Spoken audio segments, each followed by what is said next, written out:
Maraming tao ang gustong magkaroon ng malakas na brand. Pero ang tanong, ano ba talaga ang kailangan para mabuo ito? Unang-una, kailangan mong malaman kung sino ka. Ano ang gusto mong ipaglaban? Ano ang mensaheng gusto mong iwan sa mga tao? Dahil kung hindi malinaw sa iyo ang identity mo, mahihirapan ding makilala ka ng iba.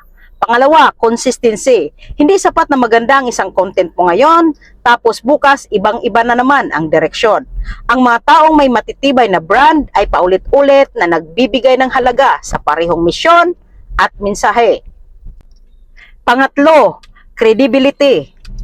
Huwag puro salita, siguraduhin mong ang ginagawa mo ay tugma sa sinasabi mo. Ang tiwala ay hindi nabibili, unti-unti itong nabubuo sa bawat action mo. Pang-apat, value. Sa bawat content na ginagawa mo, tanungin mo ang sarili mo. May matutunan ba ang makakapanood nito? Mai-inspire ba sila? May maitulong ba ito sa buhay nila? Kapag nagbibigay ka ng value, kusa kang maalala ng mga tao. Panglima, authenticity. Huwag mong piliting maging katulad ng ibang creator.